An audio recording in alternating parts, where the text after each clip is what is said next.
Welcome to this issue of Think Like a Leader. I'm your host, Dr. Philip Sharrow, and I'm here to help you get your mind right. Today's episode is on conflict management, which in my work with leaders from the C-suite to frontline supervisors, this is the skill that most leaders wish they could be better at.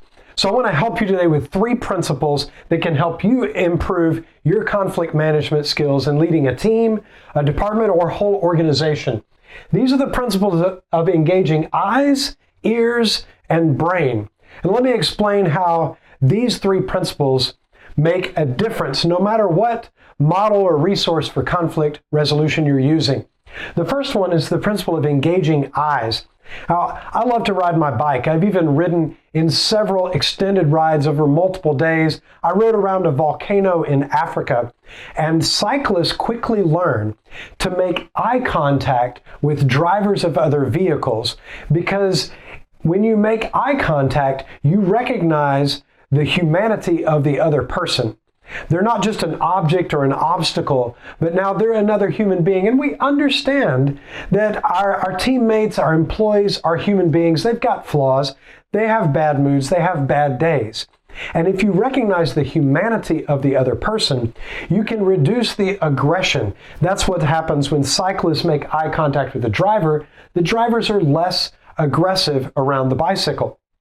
Well, if you can help people in conflict scenarios to look each other in the eye and recognize their humanity, a lot of times the conflict will tone down a little bit right away. Instead of them talking to somebody else or blowing off steam to another employee, get them face to face where they have to look at each other, and things will tone down a little bit. And then you can go to the next principle, which is engaging the ears. Now, naturally, I'm an extrovert. I love to talk. Listening is not a natural skill for me. I've had to develop it. But in my 25 years of leadership work, I have to tell you that listening is the fundamental skill for leadership success and highly applicable to conflict resolution. Your job is to get the 2 people in conflict to hear each other. And one way to do that is through processes like writing and reflection, or whiteboarding their issues, or active listening, where each person repeats what they heard the other person say and gives chance for clarification or correction to solve misunderstandings quickly. If you can get both sides to actually hear each other, even if they don't agree, you will reduce the heat of the conflict by 50 to 70%. That's right, 50 to 70% reduction in the temperature of the conflict just by people listening to each other and demonstrating they've heard. Which leads us to our final engagement, engaging the brain. Now you may think, are we saying that people aren't using their brains?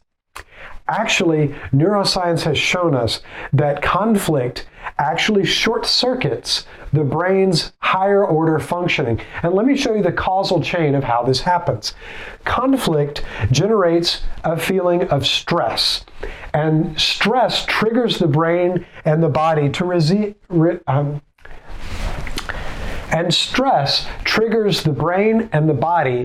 release stress hormones like cortisol and adrenaline.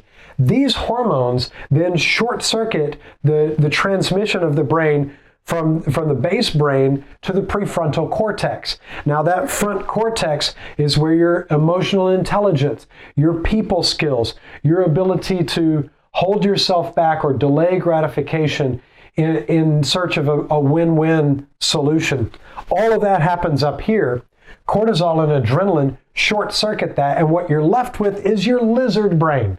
And your lizard brain is a survival-focused part of your brain. It only has 3 responses: fight, flight, or freeze. Now, which one of those are helpful in a conflict? You've seen them all. You've seen the employee that's quick to go to battle, to fight, to have it out. In fact, they may even have conflict as their first response. But that's not very helpful. What about those employees that avoid it? They run away from conflict.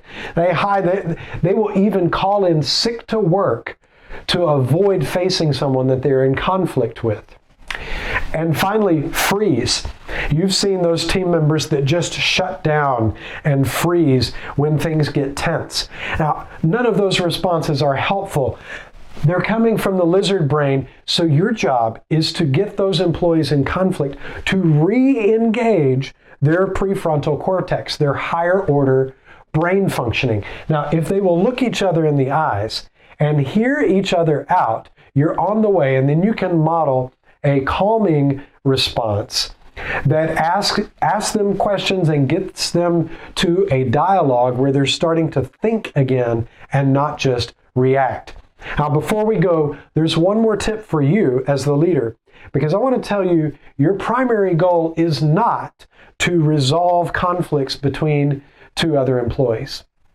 No, your primary goal is to equip those employees to engage eyes, ears, and brain so they become more empowered and successful at resolving their own conflicts.